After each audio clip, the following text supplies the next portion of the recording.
एक बुजुर्ग हज के सफर पर गए थे। जब वो एक जगह से गुजर रहे थे, उनके हाथ में एक थैला था। उसमें कुछ पैसे थे। अचानक एक चोर उनके हाथ से थैला छीनकर भाग गया। जब चोर काफी दूर निकल गया, तब अचानक उसकी आंखों की रोशनी खत्म हो गई। आंखों की रोशनी जाते देख उस चोर ने रोना शुरू कर दिया। जब लोगों ने चोर से पूछा, भाई क्या हुआ, तो वो कहने लगा, मैंने एक आदमी का थैला छीना है।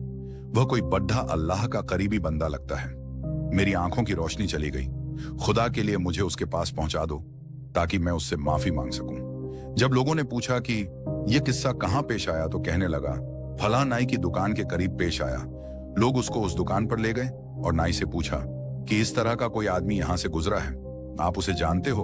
उसने कहा, मुझे उसका घर तो पता नहीं, हाँ मगर नमाज के लिए वह आते जाते। ये लोग इंतजार में बैठ गए। वह बुजुर्ग अपने वक्त पर तशरीफ लाए।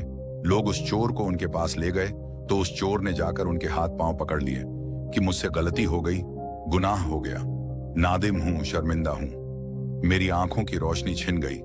आप अपने पैसे वापस ले लीजिए और मुझे माफ कर दीजिए ताकि अल्लाह ताला मेरी आंखें ठीक कर दे। वह बुजुर्ग कहने लगे कि मैंने तो तुझे पहले ही माफ कर दिया है। यह सुनकर चोर बड़ा हैरान हुआ। कहने लगा, हजरत मैं तो आपका थैला छीनकर भागा और आप कहते हैं कि माफी मांगने से पहले ही माफ फरमा दिया। वह फरमाने लगे, हाँ मेरे दिल में कोई बात आ गई थी।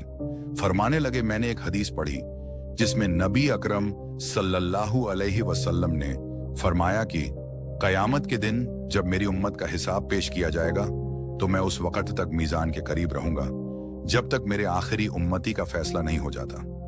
मेरे दिल में यह बात आई कि अगर मैंने इस चोर को माफ नहीं किया तो कयामत के दिन यह मुकदमा पेश होगा और जितनी देर मेरे मुकदमे का फैसला होने में लगेगी, अल्लाह के नबी अलैहिस्सलाम को उतनी देर जन्नत से बाहर रहना पड़ेगा।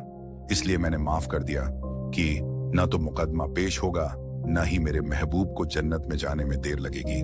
वह जल्द जन्नत में तशरीफ ले जाएंगे।